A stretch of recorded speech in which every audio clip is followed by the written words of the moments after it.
This is the Private Observer. Welcome back to How the World Really Works, a beginner's journey into geopolitics. Chapter 2, The Resource Game.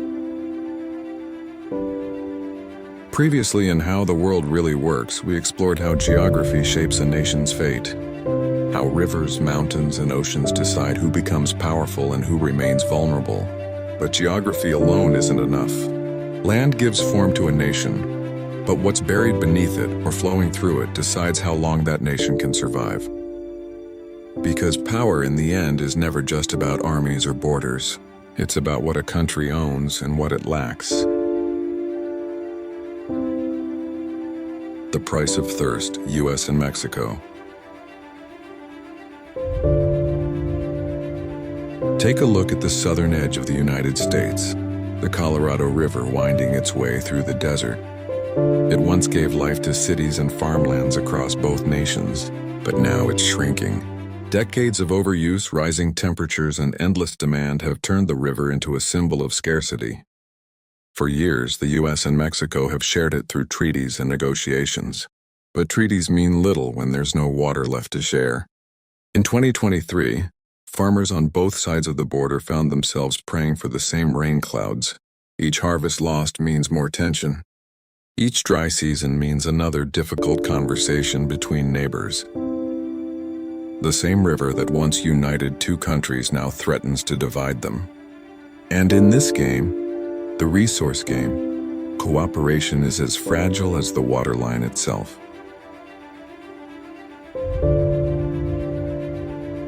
The black blood of the Middle East. Now turn your eyes eastward. Here lies the land where empires rose not because of geography, but because of what lay hidden below it.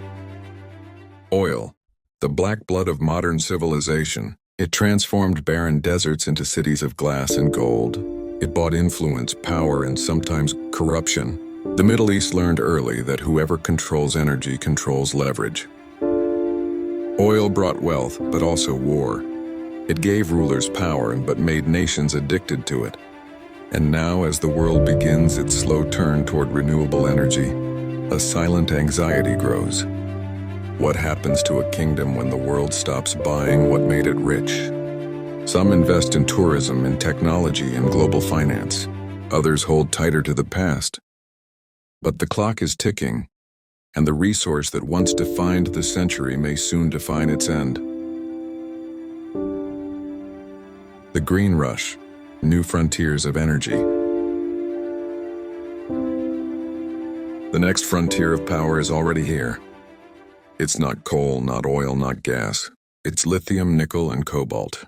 In South America's high deserts, salt flats shimmer with the promise of lithium. In Congo's mines, cobalt fuels the electric revolution, often extracted by hands that will never touch a smartphone. And in Indonesia, the earth hides some of the richest nickel reserves in the world, the metal that powers electric cars and global ambitions alike. China saw the pattern decades ago. While others debated climate policy, Beijing secured the supply chains. Mines in Africa, refineries in Asia, ports across the Indian Ocean, all part of one massive, deliberate design. And now, as Western nations scramble to catch up, they realize something uncomfortable. The green transition doesn't end the resource game. It just changes its players. This is the Private Observer. Welcome back to How the World Really Works, a beginner's journey into geopolitics. Breadbaskets and blockades. When Russia invaded Ukraine, it wasn't only about territory.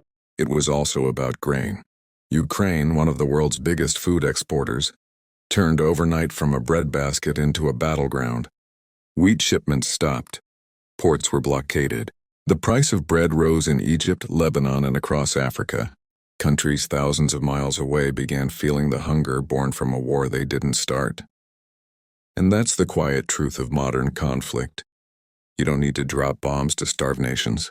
You just have to choke their trade. The war in Ukraine reminded the world that food too is a weapon, and that hunger is geopolitical. Scarcity breeds rivalry. Every continent tells the same story. In Africa, Egypt fears Ethiopia's new dam will steal the Nile's lifeblood. In Asia, India and China quietly compete for Himalayan water. In South America, Brazil guards the Amazon, not only as a forest but as a vault of future resources. Even Europe, the symbol of cooperation, hides its own rivalries over energy, gas pipelines, and rare earths. And in every capital city, policymakers repeat the same sentence in different languages. We cannot rely on others forever, because scarcity breeds rivalry, and rivalry left unchecked breeds war. The human element. But beneath all the maps, treaties, and headlines, there are faces. A farmer watching his field crack from drought, a miner risking his life for a mineral he'll never own, a child migrating with their family, leaving behind a home that can no longer feed them. These people rarely appear in geopolitical analyses, but they are the real subjects of it. Because every graph about energy, water, or trade begins with someone losing something they can't replace. Geopolitics, stripped of glamour and theory, is survival, written on the faces of ordinary people. And so, as we close this chapter of how the world really works, remember this. Geography shapes the stage, but resources decide the play.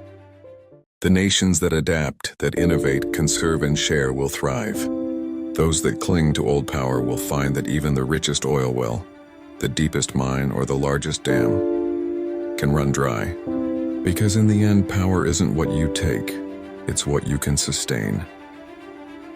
This is The Private Observer, and you've been watching How the World Really Works. Chapter 2, The Resource Game.